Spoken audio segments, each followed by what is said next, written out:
आज पहला नवरात्र है। पहली नवरात्रा में आज के दिन माता शैलपुत्री का प्राकट्य हुआ। शैलपुत्री अर्थात हिमालय राज्य की पुत्री, जो माता पार्वती कहलाई।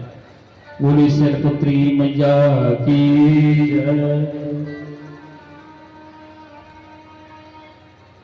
कहने का अर्थ है कि हम लोग कलश रखते हैं,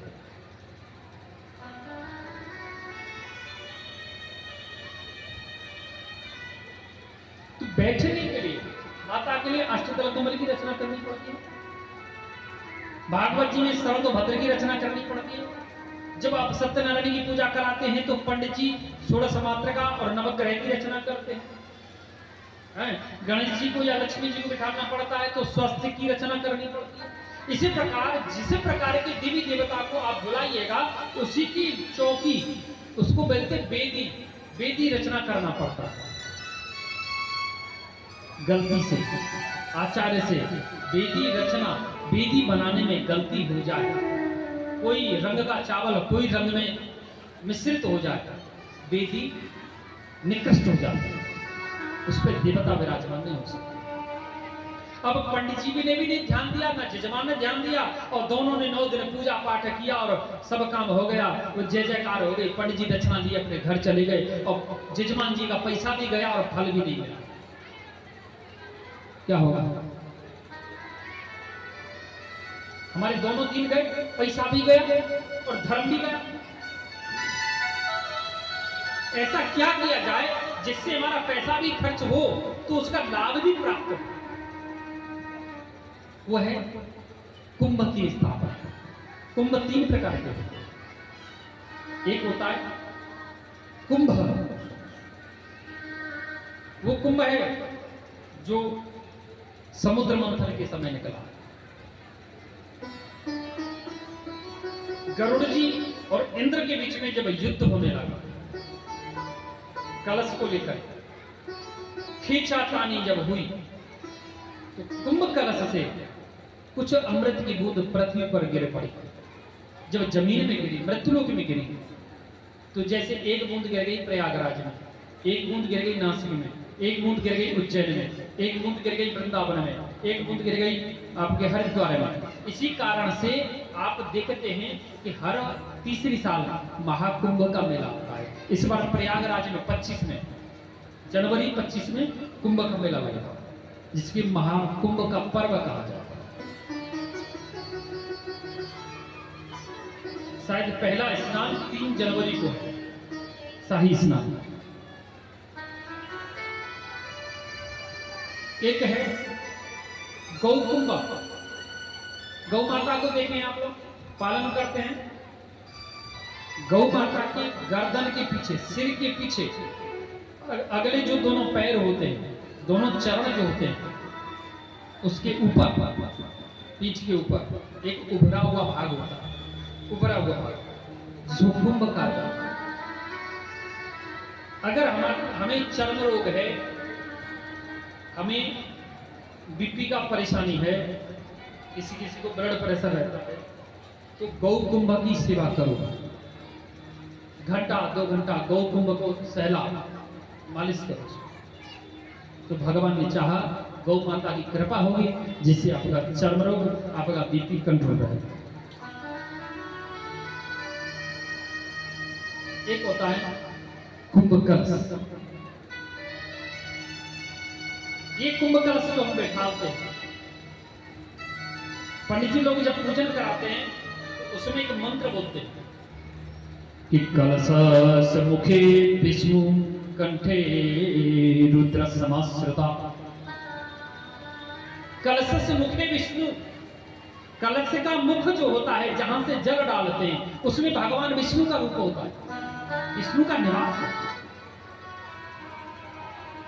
कंठे रुद्र, कंठ जहां से कलश को पकड़ते हैं उसमें भगवान शिव रुद्र विराजमान रहते हैं।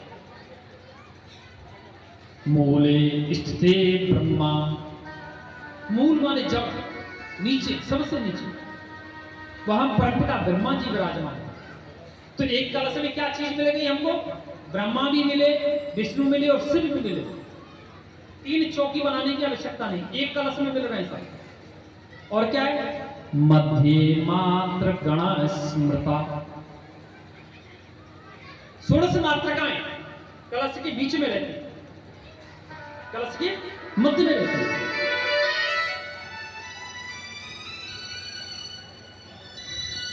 कुक्षु सागरा सर्वे द्वीप वसुंधरा। कुक्ष, कुक्ष माने गर्भ, गर्भाशय। गर्भ में माता वसुंधरा अपने 7 द्वीप और 7 समुद्र के साथ निवास करती है।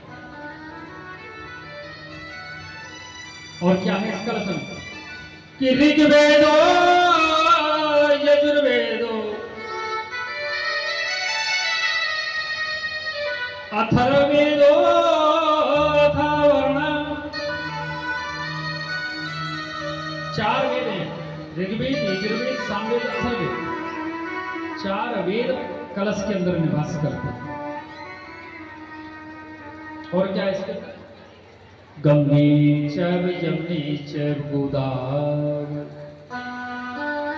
सरस्वती नर्मदे सिंधु कावेरी।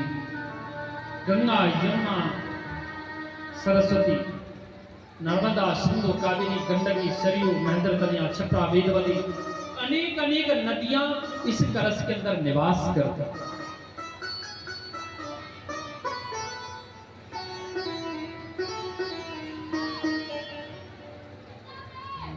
तो इतना सब कुछ इस कलश में रहता है। और जब हम कोई भी पूजा पाठ की रचना करते, सत्यनारायण की भी कथा करते हैं ना, देखा होगा पंडित जी एक लोटा में जल भर के कलश की स्थापना करा देते। इसी कारण से कराते। पंडित जी से अगर गलती हो जाए या जजमान से गलती हो जाए तो उसका फल निष्फल न हो, इसलिए हम कलश की स्थापना कराते।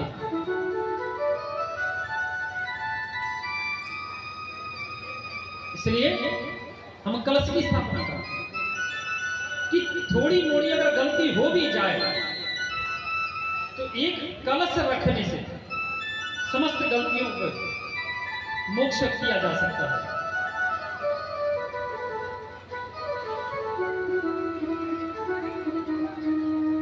हम कलश जो रखते हैं, इसका इस मूल तत्व ही इसका ये है कि कलश गलतियों के लिए रखा जाता है।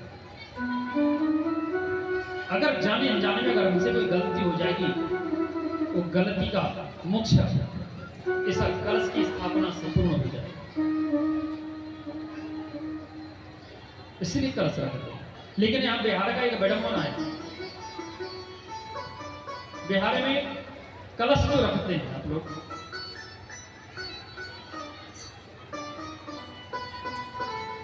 तो कलश रखने के लिए रख करके 9 दिन सेवा, पूजा, बंदन, अर्चन सब करते हैं हम लोग। और जब हल्का समय आता है तो उस कलश को ले जा करके हम नदी में प्रवाहित कर देते हैं, नदी में भसा देते हैं। यही करते हैं आप लोग। लेकिन ये क्षेत्र रीति रिवाज है। आपके बिहार में ऐसा होता है? कई जगह हमारे साथ भागवत में हुआ है। बोले नहीं नहीं महाराज जी, हमारे यहाँ कलश भसाते हैं। मेरे भैया हम तो कलश भसवाते नहीं है, आपको भसाना है तो आप भसाइए, हमें कोई दिक्कत नहीं। कायदे से भसाना नहीं चाहिए। जल से भर, जैसे जल से भर करके दूर्वा, अक्षत, पुष्प, इलायची, लौंग, दर्भ, दूर्वा इत्यादि जो हम पंचरत्न, पंचप्रदा इत्यादि कलश के अंदर रखे, वो अमृत होगा, अमृत होगा। जब अमृत हो गया, उसका फल प्राप्त करने का समय आया, तो फल को, असली फल को हम प्रवाहित कर दिए नदी, तो हमें फल कहां से मिलेगा? कलश की स्थापना का अर्थ जानते हैं आप?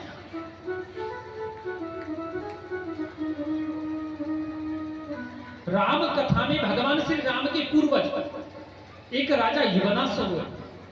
ध्यान देना, एक राजा युवनासुर, उनकी कोई संतान नहीं थी। 2 क्षत्रिय वंश है, एक रघुवंश कहलाया और एक यदुवंश कहलाया। यदुवंश की विशेषता है, यदुवंश की विशेषता रही पहले भगवान श्री कृष्ण के समय द्वापर युग में कि जब तक लड़ाई युद्ध नहीं करते, जब तक उनके विवाह नहीं होते थे। और रघुवंश की विशेषता थी कि जब तक वो लोग यज्ञ नहीं करते तो उनके घर में उनकी पत्नियां बच्चों को जन्म नहीं देती थी। राजा युवराज के संतान नहीं है, महर्षि वशिष्ठ के पास गए, गुरुदेव मेरे संतान नहीं है, कुछ उपाय करो। बोले यज्ञ की तैयारी करो, पुत्रेष्टि यज्ञ होगा। पुत्रेष्टि यज्ञ हुआ। और माताएं जानती हैं, अगर माता स्नान ध्यान करने बैठ जाए, श्रृंगार करने बैठ जाए, इतनी देर में 10 आदमी 10 पुरुष लोग स्नान करके निकल जाएंगे, इतनी देर में एक बहन निकल के आती है। वही माताओं का अवसर नहीं है, युग युगांतर का यही नियम है। महर्षि वशिष्ठ चिल्ला रहे हैं, युवनाश्व रानी को बुलाओ, समय निकल रहा है, उसको जल का पान करना है, कलश का जो जल है उसको पीना है, तभी उसको संतान हो। इतनी देर में रानी को बुलाया किया, रानी महारानी आई, इतनी देर में समय निकल गया। वशिष्ठ जी मना कर दिए, बोले अब नहीं होगा, मुहूर्त निकल गया। अब क्या करना? बोले कल प्रातः काल ब्रह्म मुहूर्त 4 बजे रानी को जल पीना होगा। लेकिन राजन ध्यान रहे, ये कलश के आसपास कोई भी भृंग कीट पतंग कीड़ा इत्यादि इसके पास स्पर्श न कर जाए। तो वही हुआ। राजा युवनाश्व बोले नहीं गुरुदेव, इसकी रक्षा मैं करूंगा। राजा युवनाश्व खुद पंखा लेके बैठे रहे कलश की सुरक्षा करने, ताकि मच्छर भी उसको स्पर्श न कर सके। लेकिन ओ यही सुई जो राम रचि राखा, होगा वही जो ठाकुर जी की इच्छा है। राजा युवनाश्व को प्यास लग गई, और इतनी विकराल भयंकर प्यास लगी कि वो कुछ नहीं सूझ पाए, सोच नहीं पाए क्या करना है क्या नहीं करना है। गलती से जो कलश रानी को पीना था वही कलश उठा करके राजा युवनाश्व पी गए, जिससे रानी की जगह राजा खुद गर्भवती हो गए। राजा गर्भवती, इतना प्रभाव है अवमंत्रित कलश का।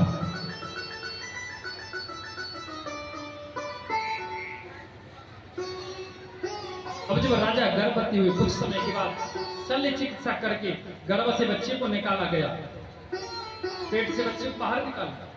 देवराज इंद्र आ गए, देवताओं के राजा इंद्र आए। इंद्र आकर के ये तर्जनी, ये पहली वाली उंगली बच्चे के मुख में दे दिए, बच्चे को दूध प्राप्त होने लगा, पेट भर गया। राजा इंद्र बोल दिए कि इसने मेरा मान रखा है, मैं इसकी धाय बन के आया हूँ, इसलिए इस बच्चे का नाम होगा राजा मानधाता। बोलिए मानधाता महाराज की जय। और हम लोग कलश का क्या करते? नदी में प्रवाहित कर दो, नहीं करना चाहिए। हाँ करो, जो जल है ना उसको पहले अपने आंगन में, अपने कमरा में, कक्षा में, आंगन में, द्वार में, बासा में, सब में छींटा लगाओ। जो आपके यहाँ पितृदोष है, आपके यहाँ कोई नेगेटिव ऊर्जा है, वो सब दूर हो जाएगा, भूत व्याध सब भाग जाएगा। बचा हुआ जल अपने आंगन में लगी हुई तुलसी महारानी को अर्पण कर दो, तब खाली कलश ले जाकर के आप फंसा सकते हो। अगर वो रखना चाहे तो आप रख सकते हो। हम लोगों में होता है, वृंदावन वाले करते हैं, हम लोग रख लेते हैं उस कलश। कोई भी बेटी की शादी हुई, बेटा की शादी हुई, सत्यनारायण पूजा हुई, वो कलश हम उपयोग कर लेते हैं, उसमें प्रयोग कर लेते हैं। वो अशुद्ध नहीं है, वो शुद्ध है।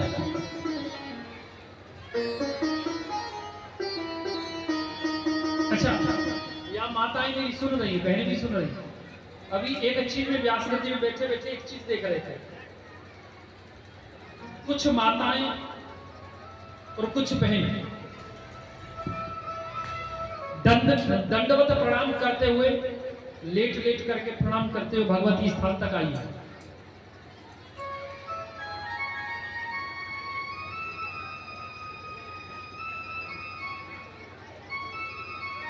जिस प्रकार से वो चारों पांचों माताएं, एक दो बहन चल रही थी उसमें, वो जैसे दंडवत कर रही थी, ऐसे नहीं करना चाहिए। जितना उन लोगों ने पुण्य कमाया है उससे कई करोड़ गुना माता पृथ्वी को वजन लग गया, क्योंकि माता पृथ्वी एक ऐसी माँ है जिसके ऊपर पाप भी होते हैं और पुण्य भी होते हैं। बूढ़ी माताएं बैठी हैं आपको,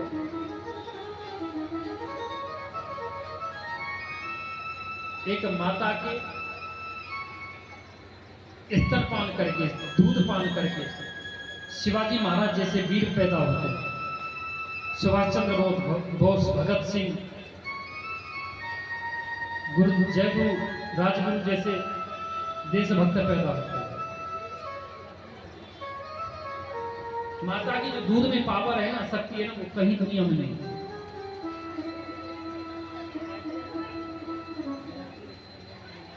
जो अभी हमारी माताएं एकदम सीधा लेटकर दंडवत जो दे रही थी वो अशुद्ध है, ऐसा नहीं देना। सीधा लेट करके दंडवत करना एकमात्र पुरुष को अधिकार है, स्त्री को नहीं। स्त्री कैसे दंडवत करेंगे? बाईं साइड से लेटकर, ताकि हमारी माता का सीना, एक माता का सीना दूसरी माता से स्पर्श करे।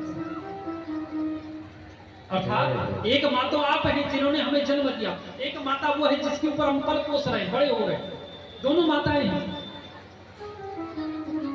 एकदम लेट कर, सीधा लेट के प्रणाम नहीं करना चाहिए, करवट लेके प्रणाम करना चाहिए।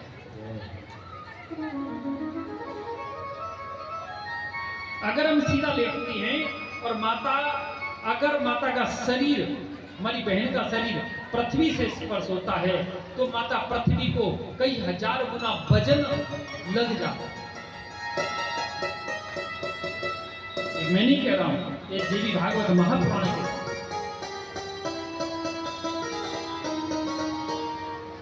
कभी कभी माताएं क्या करती हैं, जैसे कि हम अपनी घुटना रख करके सिर झुका करके प्रणाम कर लेते हैं, हमारा सिर नीचे हो जाता है। ऐसे भी नहीं करना चाहिए। पहले माताओं को बैठना चाहिए, बाईं साइड से बैठना चाहिए। बाईं साइड से बैठिए और बाईं साइड को ही, बायां हाथ को ही नीचे झुकाते चले जाओ, नीचे झुकाते चले जाओ। तब जाकर के अपना मस्तक पृथ्वी पे टेक दो। पृथ्वी पे ऐसे प्रकार से रखो ताकि आपका नाभि कमल से ऊपर का शरीर पृथ्वी को स्पर्श न कर सके।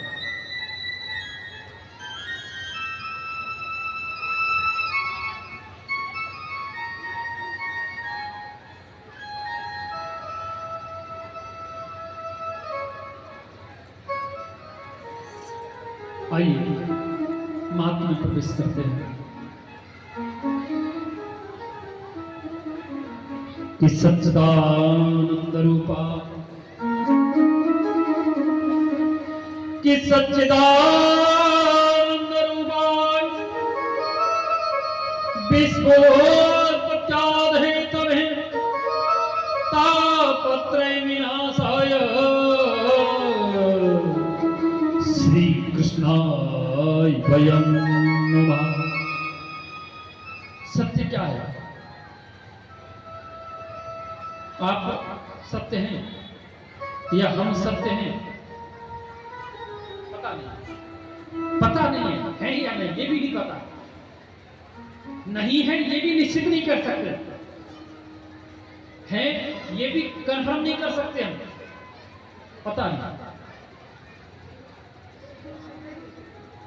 क्या ये कमलपुर गांव आज से 1000 वर्ष पहले था?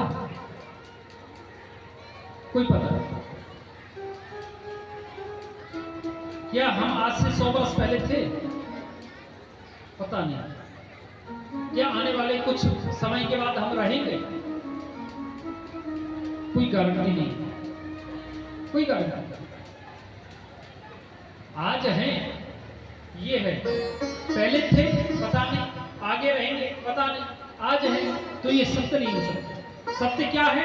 जो पहले था, आज है, आगे भी रहेगा, वही सत्य है। और सत्य का स्वरूप कैसा है? सत्य का स्वरूप कैसा है?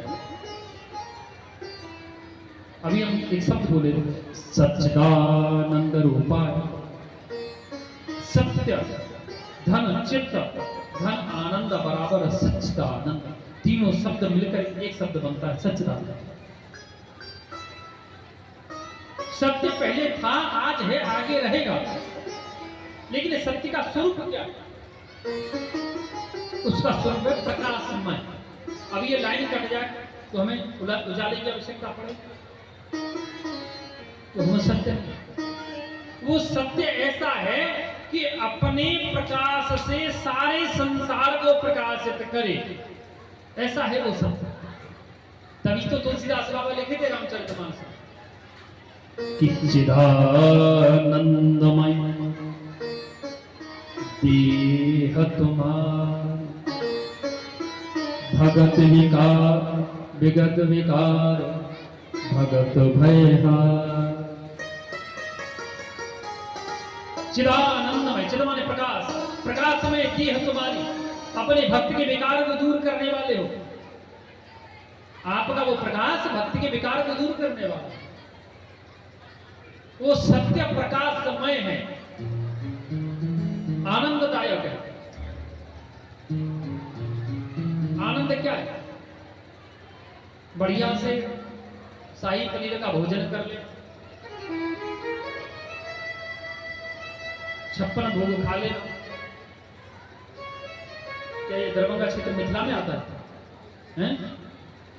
तो नहीं कहा, किसी के भोजन में निमंत्रण नहीं लेंगे, कदापि नहीं लेंगे। एक बार फंस गए मिथिला में, कान में गांठ लगाए अपने में। हम मिथिला में जाएंगे तो किसी के घर भोजन ग्रहण नहीं करेंगे, चाहे हमें झूठी सौगंध खानी पड़ जाए, भूखे मर जाएंगे लेकिन भोजन नहीं खाएंगे।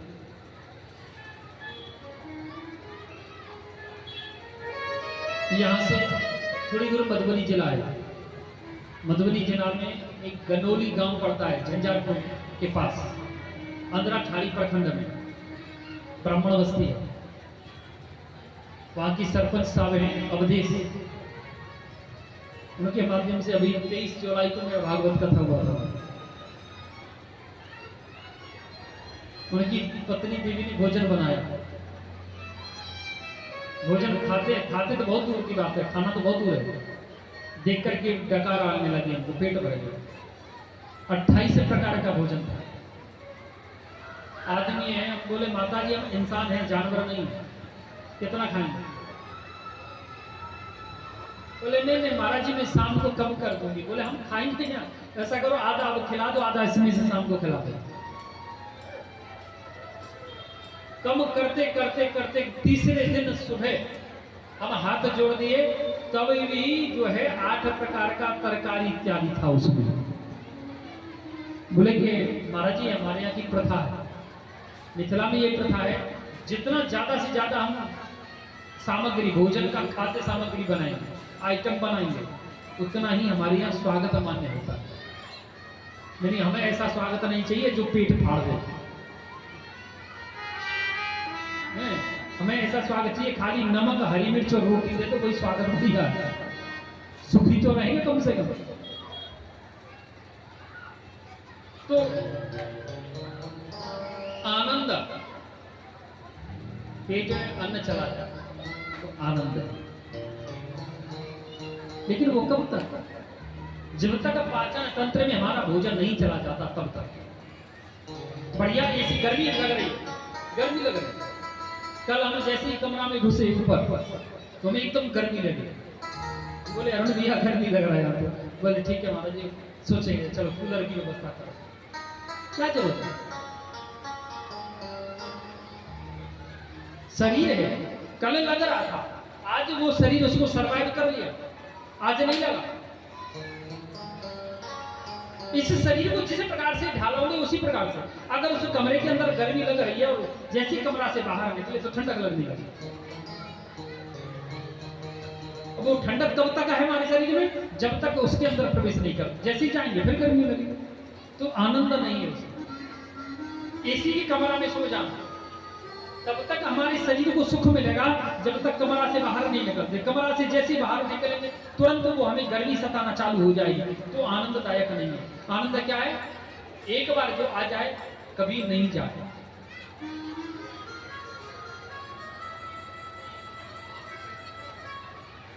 आप लोग जो है भगवान श्री कृष्ण का जन्मोत्सव मनाते हैं, जन्माष्टमी, हाथों कृष्ण अष्टमी मनाते हैं और भजन गाते हैं कि नंद की आनंद भयो जय कन्हैया लाल की,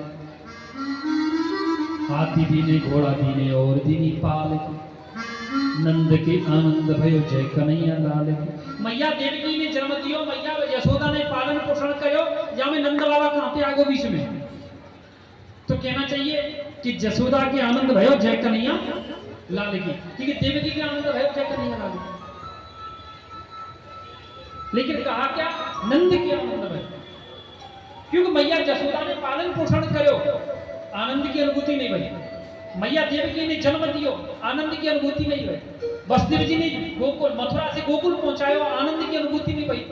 आनंद की अनुभूति कौन को भई? एक मात्र नंद बाबा। कन्हैया को जैसे ही देखो ये समझ में एकदम आनंद बने, सर्व संपत्ति मिल गई। तभी तो कहा कि नंद की आनंद, और नंद बाबा को ही जसोदा मिलती है। जसोदा को नंद बाबा मिलता है, जसोदा का लक्षण है। जसोदा आप भी हो सकती है, वो जसोदा नहीं है। कन्हैया को पालन करने वाली आप भी हो सकती हैं, पुरुष भी जसोदा हो सकते हैं, स्त्री भी जसोदा हो सकती है, क्योंकि जसोदा का एक लक्षण है, एक विशेषता है, अलग है उसका चरित्र। जसोदा कैसी होनी चाहिए? कित्रणादपि सुनीचेना, कित्रणादपि सुनीचेन सहस्रणाम अमाने अनिमान देन कीर्तनीयं सदा हरि। त्रणादपि सुनीचेन, अर्थात तृण माने तिनका, दपि माने दुबरी, जिसको आप दुबरी बोलते हैं, दूरबा। ये दुबरी के ऊपर तिरपाल बिछाए, तिरपाल के ऊपर आप लोग बैठे हैं।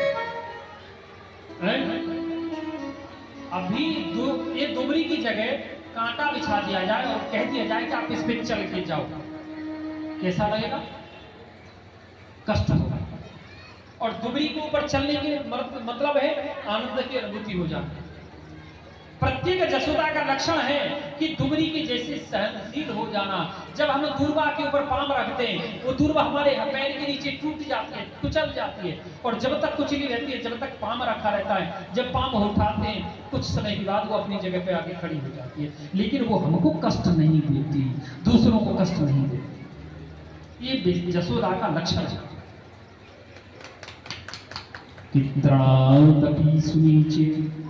जसोदा का शुभ लक्षण है अपनी को कष्ट दे और चेष्टा करे कि मेरे कारण किसी को कष्ट ना हो। ये कोशिश करे, क्या पति, क्या बेटा, क्या पुत्र, क्या पत्नी, क्या सास ससुर, क्या पड़ोसी, किसी को कष्ट ना हो, कोशिश करना चाहिए। और हम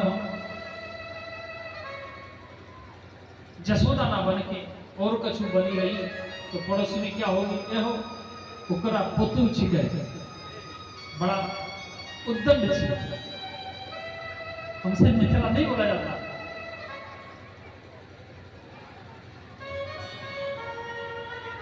उसकी बहू बड़ी दुष्ट है, बड़ी गलत है, सबको गाली देती है, सबको उल्टा पुल्टा बोलती है, यही होगा। और जब हम कोशिश करेंगे हमारे कारण किसी को कष्ट ना हो, तो समझ लेना मैं आज कन्हैया की मैया जसोदा बन गई और मुझे नंद बाबा अवश्य प्राप्त होगा, जिसको सर्वानंद की अनुभूति हुई। कित्रणादपि सुनीचेन सहस्रणाम, दुबरी के जैसा अपना व्यवहार बना लो कि अमानि यानि मान देन कीर्तनी में सदा हरि। जिसको कोई मान ना दे, सम्मान नहीं दे, उसको आप मान सम्मान दो, प्रतिष्ठा दो, तो समझो कीर्तनी में सदा हरि, भगवान के कीर्तन के बराबर है, कोई भजन करने की आवश्यकता नहीं। कब?